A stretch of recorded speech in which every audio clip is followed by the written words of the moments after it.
we're kicking off our office hours. I'm not quite sure what number we're up to, but hi, my name's Matt Cameron. I'm here with Risto, and we're talking about Tracardi, and this is our fortnightly or twice monthly office hours for Tracardi, the open source CDP platform.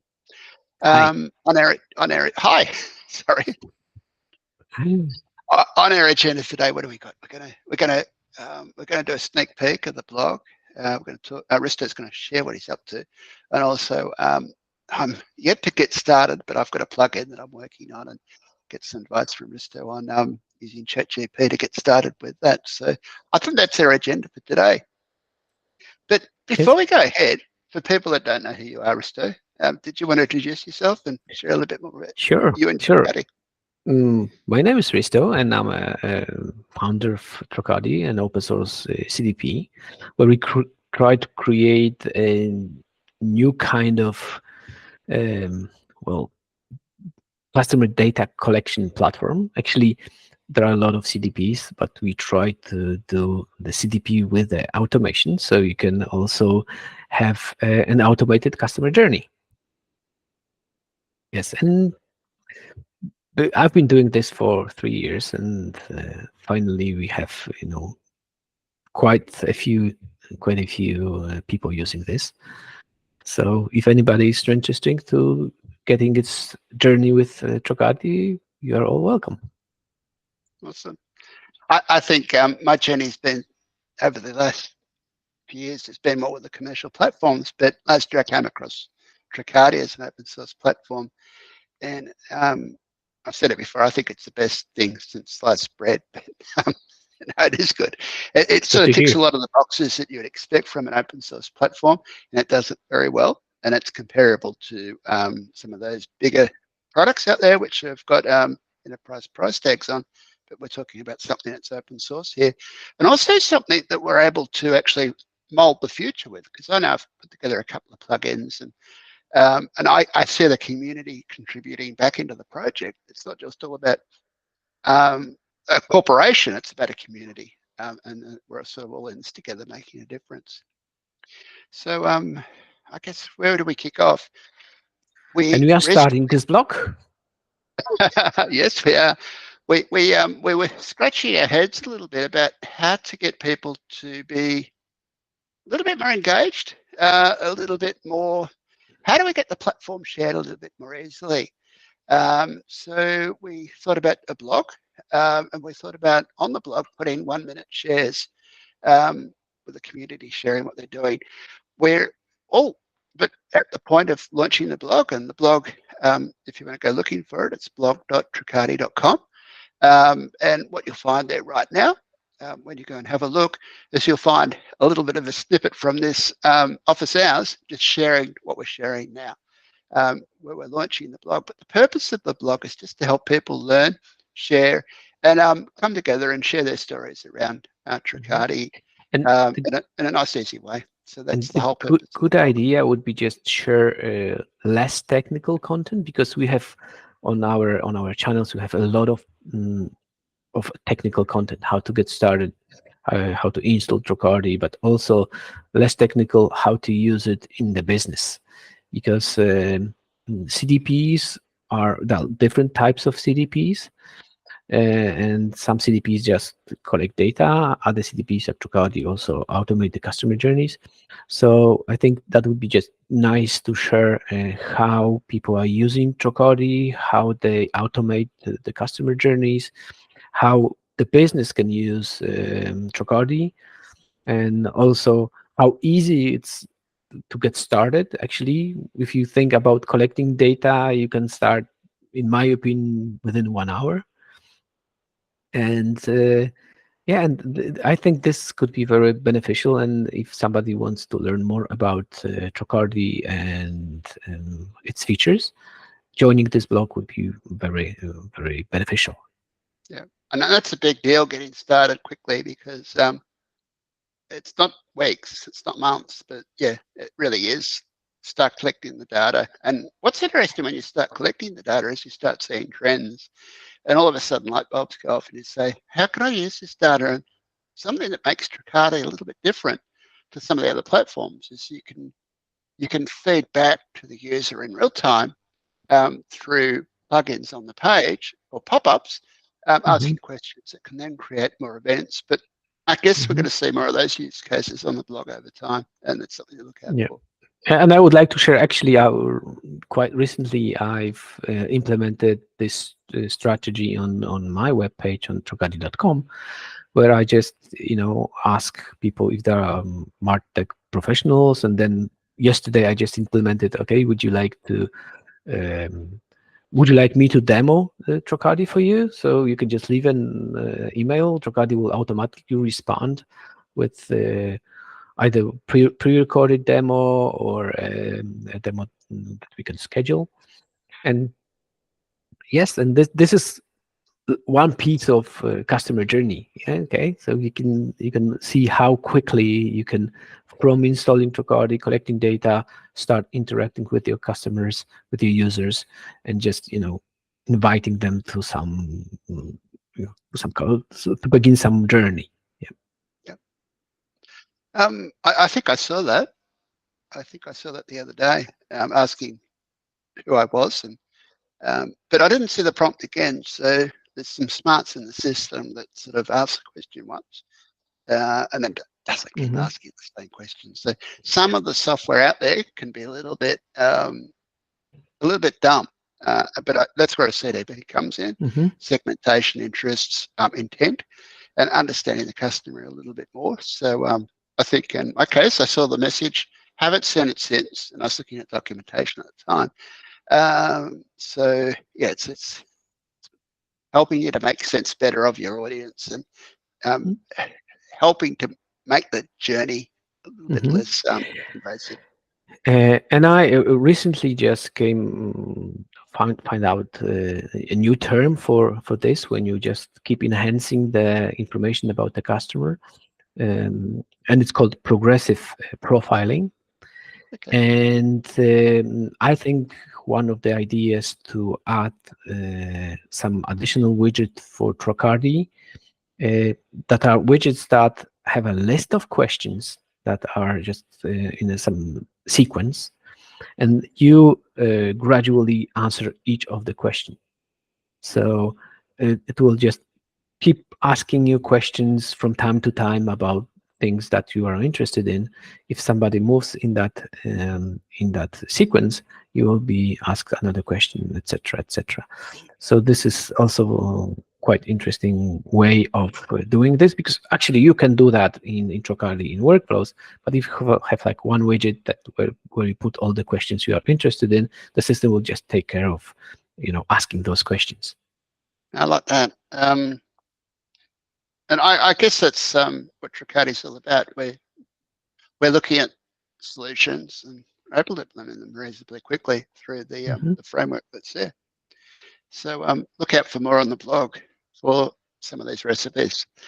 Yes. Um, I guess there's two other things that we had on the agenda for today. One of them was helping me with my plugin, getting help from ChatGPT. We might close with that. But where are we at now, Risto, with our releases? I think we're on 901. Is that correct? Actually, right now it's 905, Okay. because I'm doing it's not visible on the channel. A lot of people are installing it, finding bugs, requesting some minor changes. So now we have a version zero point 0.5, where all the bugs are fixed. And this is a minor version. It means that you can just upgrade your image tag. You don't have to reconfigure anything. It will be just installed without any issues. So this is I something. generally go to Docker Hub for my releases because I know if they're on there, they're generally reasonably, even if they're beta, I know that they're reasonably stable. Will I find 5 there now on Docker Hub, or is it? Yes. Yes. You will Yep. find 905 on Docker. If there is a release on Docker, then that means that this version is stable. Usually versions with the suffix dev mean that this is a development version and should not be used on production. Yep. And for anyone trying to work out how to use Docker Hub to find Tracardi, what I do is just go to Docker Hub, search for Tracardi, and then I just find the what I need listed there, and then find the most recent tag. So that's my navigation method for that. Mhm. And I find it's just about the best way to do Tracardi is through Docker for self-hosting. Right. So what have we got to look forward to? So it sounds like I'm on 1 and you're on 5. It sounds like there Mhm. could be a couple of other releases in between. So But what have we got to look forward mainly, to? mainly there are just bug fixes. So you will not see any new issues. Mostly bug fixes that you probably won't notice on your version because they're very specific. Usually there are something with performance because when a customer is using Tracardi with a lot of events, uh, well, it starts to be interesting how the system behaves, because when you start collecting thousands of events per second, it all can go wrong. Yeah, that's So at scale. I yes, read something the other day, and I can't remember. I'm not going to try and repeat it, but yeah, I got it. Um, Once things start scaling, the small things become big. You don't right, see the small things until you get the scale. So yeah, yeah, I'm not saying it quite succinctly or sweetly as I read it. It was on another project actually, but yes. yeah, it's very true.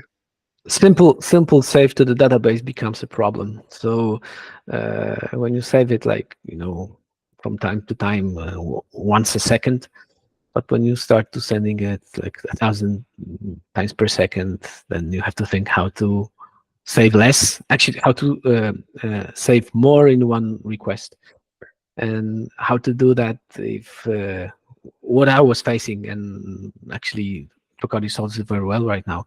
But there is also this issue that okay, we can just bulk the events, but if somebody sends 2 events and you are waiting for 100 events to come, you will never see the data in the database.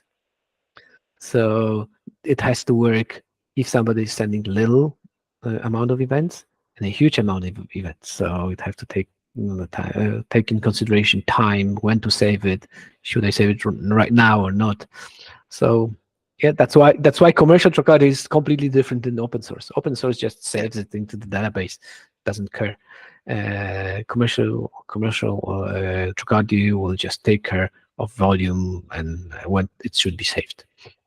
yeah. I know in other projects, when you do a write to the database or an update, sorry, you're often locking the database Sure. when you do that write. So it's got to do the search and the write, and that seems trivial, but when you start having hundreds of those per second, that can become Hmm. problematic. Um, I guess what you're referring to there, Christo, is with the commercial version. There's queuing around that process, or how does Yes, that work? well, that couple of things. One is a Yep. queue that will just store all the data. But then there's also uh, a mutex. Mutex is a thing that just logs a profile if it's being saved, and then unlocks it. So in order to do it quickly, we have to keep the profile in memory. So in commercial version, Tracardi will store your profile in a Redis for 1 hour. So even if your Elasticsearch just goes down, it will be still working, okay? Because all the data will be stored on the queue, and all the necessary data will be in Redis. So you have like 1 hour to fix things, and actually you have more than 1 hour, but you can fix things and everything will be saved to the database. So yes, there's locking involved, there is queues involved, there's bulking of data involved, there's time involved because after some timeout the data must be saved even if there's no other data coming. So yeah. So does that mean with the open source version of Tracardi, there are some limits on what you can do in terms of scalability? Yes, if there's a big scale, open source may have some issues. Yep, because it will just slow down everything in open source. Everything adds up to the time of consumption. When you just collect data, it's easy, just gets the data and saves it. When you add a workflow, then it gets the data, runs the workflow, and saves it. When you add destination, then it adds another part. So it's the time is getting longer and longer. In commercial version, there isn't something like that. It's everything is in parallel. Actually, the data is saved, and in the middle, the workflow runs, and the destination is orchestrated. I guess that's a tip working with the open source version of Tracardi is just to keep things simple and not to have too much complexity. You can still get get a long way with simplicity. It's just not to expect too much of the Well, automation. actually, you can do a lot in open source version, and you can easily store if you have like a not very big web page where there's a lot of traffic. You can easily use open source and do a lot of things. Okay, because if you collect like I don't know, 10, maybe 20 requests per second, it won't matter. Okay, because it will run. But if there are more events, then things will get slower. Sure. I guess the strategy with the open source though would be to put more instances of the API in place and to scale up the Elasticsearch so that it can Yeah, process quicker. yeah. Yeah, If you find some issues with the performance, first thing what I would do, I would just put something in front of Tracardi that will bulk the data. Okay, yeah. because then you will have less requests to Tracardi, and it will still work fine. And open source Tracardi is also prepared to take several events, not just one per request. It feels like we're going down the what is it? The rabbit hole. I was going to call it the train. The rabbit hole. We're talking about all sorts of cases, but I guess too, starting with the open source is a good place to start. See if it meets the use case, and as Risto said, putting a layer in front to cache and also to buffer. What's happening with Hmm. Tracardi can be a strategy as well. Plus scaling out the process inside. Yeah. So it sounds like we're sort of in this bug fix mode. I know I've raised a couple of issues on the Slack, which invariably feels like where most of the issues land up. Although I do see a couple of tickets issues on the repositories go through, but it tends to be the Slack where you see the discussion around those issues. I know I've got a couple there, so I might soon get 5 going and see if it's resolved any of the things that I've been chatting about. Um, but yeah, cool. So I think the other thing, it sounds like we've actually almost might have a couple of topics that we can share on the blog. So whilst we'll share share this video because it's an office hours and that's what we do, might just pull this apart a little bit and see if there's something more that we can share other than the intro to the blog Hmm. for everyone to have a look at. I guess the other one that I had, and it's sort of been a long time coming, and it's about the the plugin that I've been working on, and um, the use story for it. Um, I'm actually a little bit away from what I need to do with it, so it's not on the top of my mind. But it's about, like, I'm not even going to get into the use case at the moment. That's probably just worth having a walkthrough of a generic how to use ChatGPT Hmm. to get the base done. I know I've asked ChatGPT 3.5 how to write a Tracardi plugin. It knows how because it was there back in 2003 when ChatGPT went live. That seems Hmm. to come up with a reasonable description of what should be done. But Risto, did you want to walk through that? And Yes, yep. yes, sure. I've been working also on ChatGPT has this feature of GPTs. When you have a paid version, you can train your own GPT. So recently, I've been working a lot on the Tracardi documentation, and soon we will have much broader documentation and well structured. And I'm very happy with that. And ChatGPT helped me a lot with that, really. And I also just compressed this documentation and put it into GPT. And GPT, I allowed it to train the main ChatGPT model also on this. So probably the regular ChatGPT will get better and better about how to write Tracardi plugins. But when I write plugins myself, I just prepared this long prompt where I describe how the plugins were written. And on the bottom of that prompt, you can just write what the plugin should do. And then when you paste it into ChatGPT, you should be able to see most of the things filled in. So I can show you where where you can find this in the repository and how you can use this. Okay, so I will share my screen. That'd be brilliant. And my use case when I started doing it is I just asked, please log hello world, write a Tracardi plugin to log hello world, which it did. It sort of worked out what needed to be done, but I'm sure what we're going to learn is a little more complex than that. Yep. What I've noticed that regular ChatGPT does, it just misses some parts about the forms, configuration, etc. But this prompt should resolve this. Okay.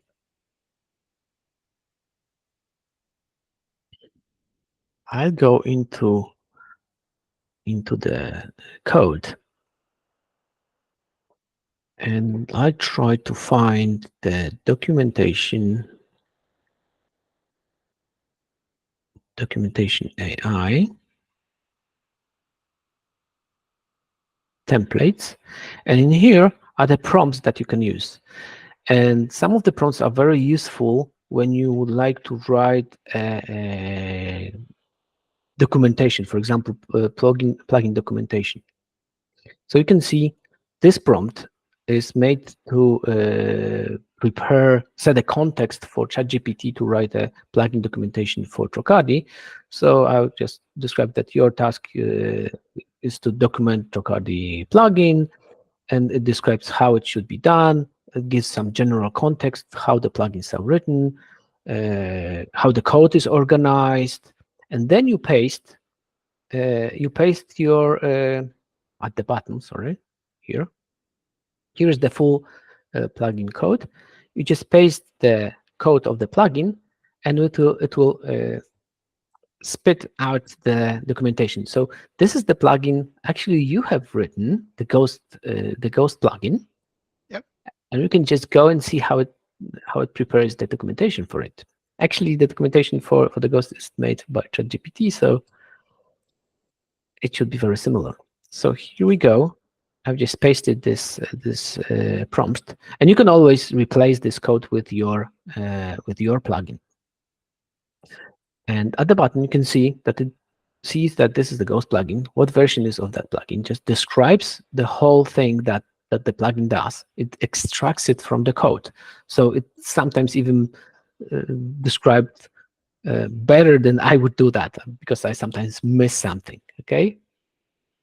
And this shows what kind of inputs you need to that plugin, what kind of outputs there are from that plugin, what is the configuration, the resource configuration, if there are any resources required. So you can see that you require a Ghost resource, which will need an API key. If there are any prerequisites, so this plugin operates with all type of events, because there are some asynchronous and synchronous and asynchronous events.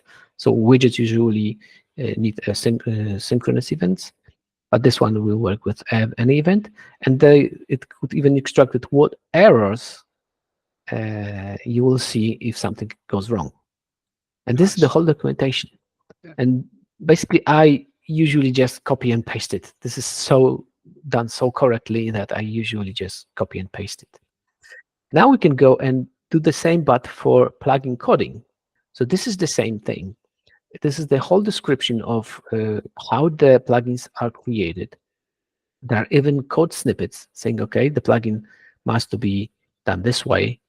It has to import this packages. This is some example of a very simple plugin, just how the results are organized, everything, okay? How to register the plugin in Tracardi, and also how to write the plugin plugin metadata, and there are plugin forms. So, and at the end of that prompt, after your goal, you can write, okay, write a plugin that takes a list of integers and sums it up. I would like to define in form where the data is located. Let's paste it into ChatGPT. This is a long prompt. And here we go. We got the code. And most of the time, if it's quite simple, it just copy paste. So it should work. So you can see it created a configuration because I asked him to be able to locate the data that should be summed up. It just validated this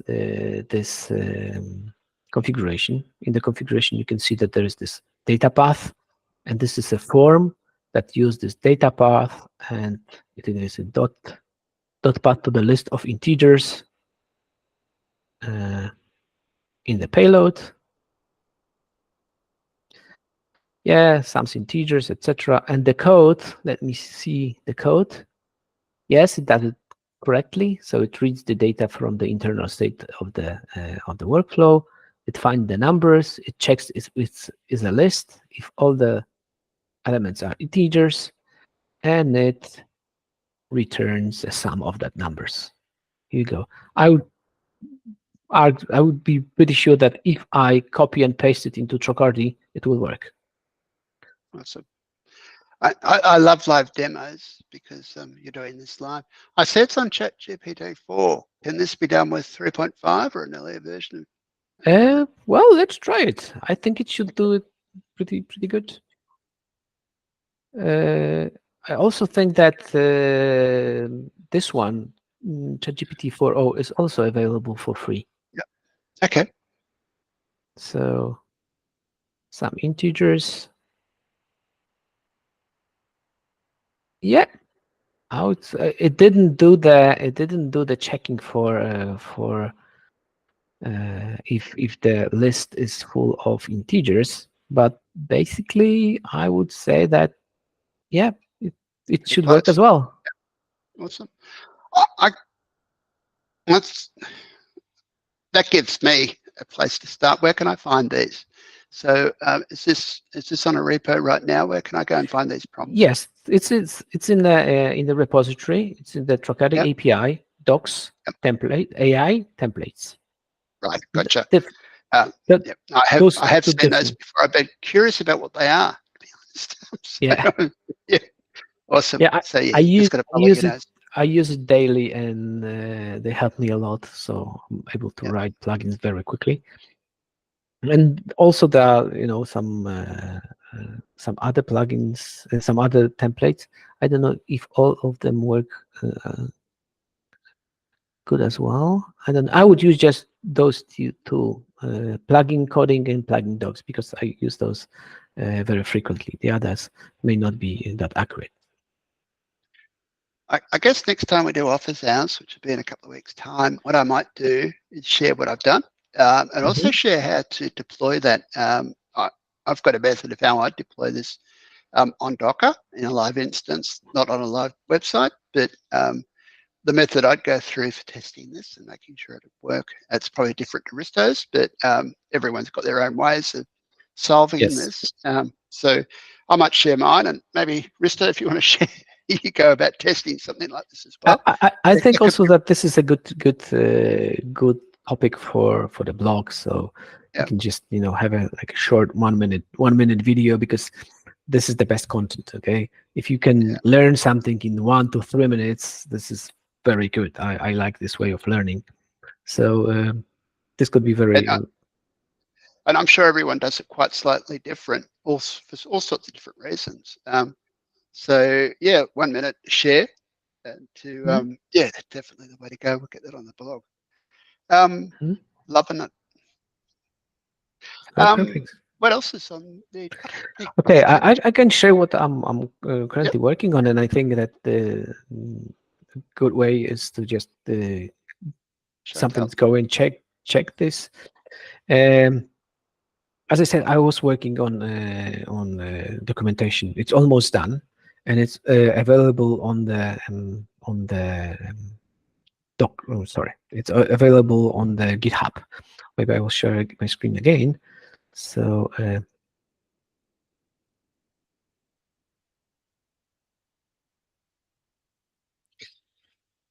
if you go into Tracardi API and go docs new and docs, in here but this is the documentation for the new version that is 0.9.1. Let me find this. This is development.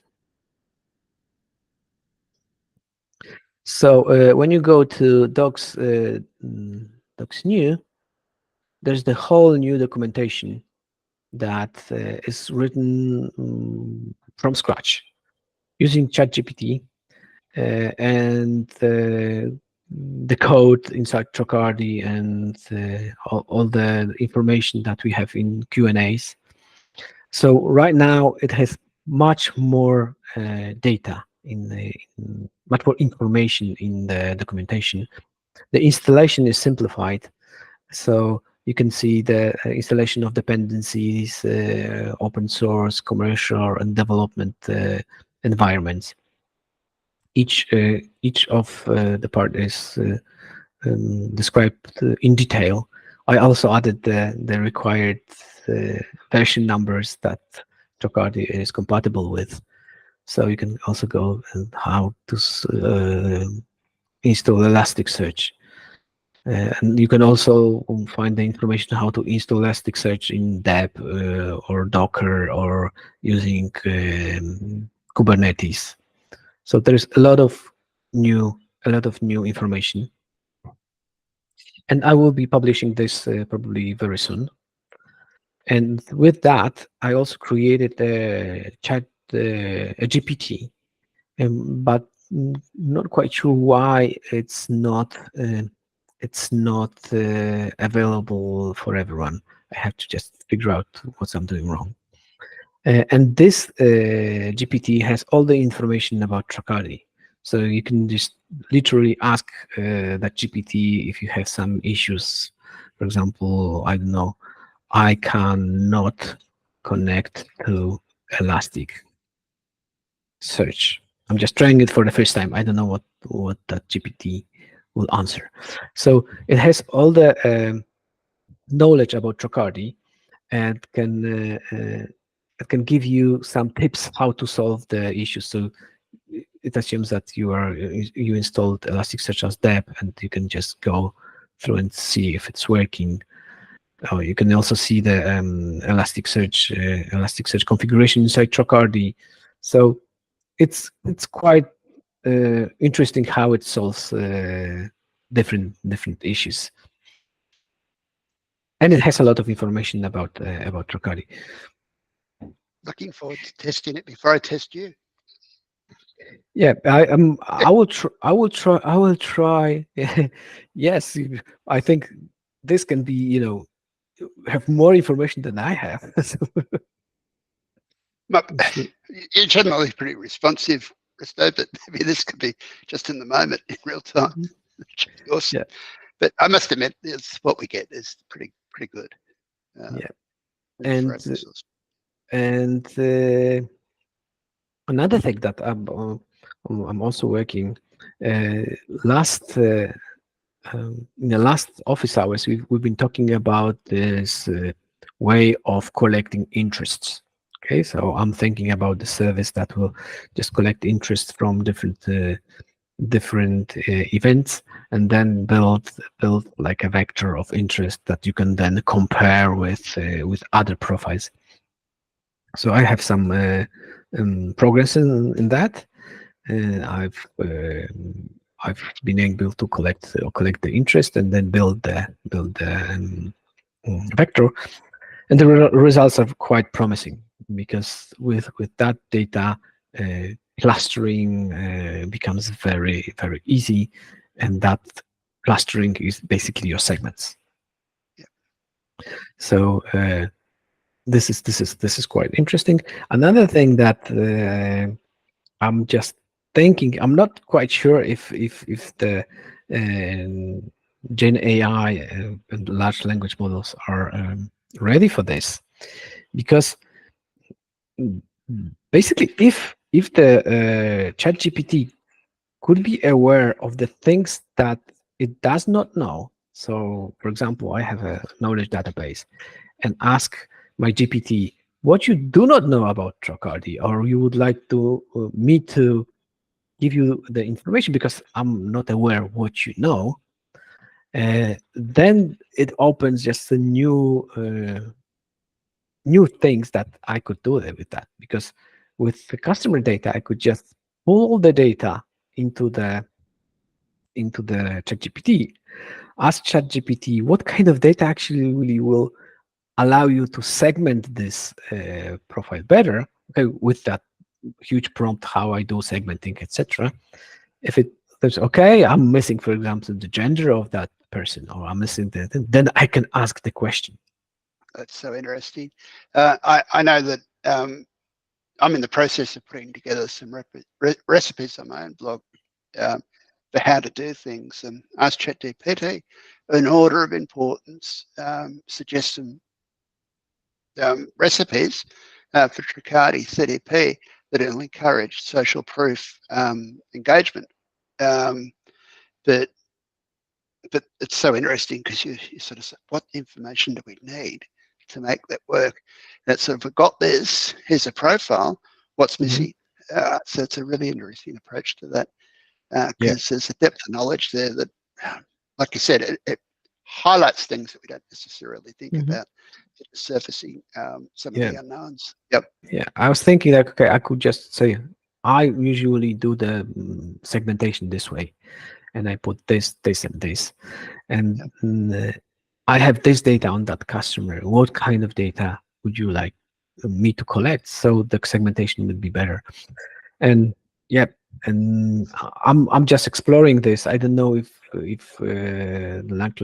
large language models are capable of extracting this information or knowing what they do not know. I see. It's it's an interesting conversation. Something that I've been looking at also is running models locally, which sort of opens, okay, then how do I build on a base model and turn it into something that's got more? So the event data that could be stored in Tracardi about how people, in any CDP for that matter, about how the audience progresses through intents and interests and Hmm. the customer journey to do different things. What's the optimum next best step or call to action, based on the data that we've got compared to the Hmm. audience? And some of it doesn't have to be done in real time. It could be done as a prescription. If you've got this profile, this set of attributes, then do this with them. You can't programmatically do that manually, but if you've got a bot helping you, you've got something that can Hmm. help you scope that out quickly, then Hmm. yeah, there's a lot of potential there. There's a lot of different ways of thinking about it. Hmm. And also, I'm thinking about one of the biggest, I think, issues that companies that use e-commerce or have the websites, and they have like a stream of customers coming to the website, but 90% of the customers will just come and go. Okay, so how to collect data quickly within 2 to 3 clicks, so we can very quickly engage that customer. And that probably the page view is not enough, because page view just tells you, okay, somebody visit your page, but did they scroll the whole content, what they saw, etc. Where they, I don't know what, how quickly there was like one click and then another click. So get as much information as possible, and then maybe use some machine learning or some mechanism just to quickly get the basic interests. Okay, that will be very related to the content that is on that page, but it would just give a magnitude to certain interests. Okay, if Oh, somebody's a really simple example of that would be, I'm sure we've experienced it, you're scrolling off the page and it says, um, put your email in now so you get more updates. Then you're scrolling off the page. It's a little bit late for that conversation to be happening. But if you're scrolling off the page and it says to you, then I can see that you're interested in this type of stuff. And we've got a breadth of knowledge about that stuff. And we've got different things that you could subscribe to. Um, Maybe it might hold your interest for longer. It may not get the call to action, but it's more of a compelling story. So if somebody Yep. is genuinely interested in it, they are scrolling off, you're holding their attention with just a little bit more of engaging content. And I think we were talking about that earlier, Yeah. about doing more for the Yes. audience. Yeah. So I'm also thinking how we have those auto events, how to add new auto events that will give me a broader view of the profile, and I can quicker get the interest and use this method that I've described in the last office hours to get this vector of interest. If I have this vector of interest very quickly, then I can think of a way to, I don't know, engage that customer, just ask the customer to leave an email, or I don't know, allow to send them some more information. So yeah, this is one of the things that I've been thinking of, and then I'm working on the scoring server that will give me this interest vector. Yep. I guess it's been good to catch up. We haven't caught up for, I think there's been a couple. We missed last month, last fortnight. It's been good to catch up again. Definitely looking forward to catching up again next week or next fortnight. And I can see we'll have launched the blog by then. We'll have some recipes, most likely picked from this office hours.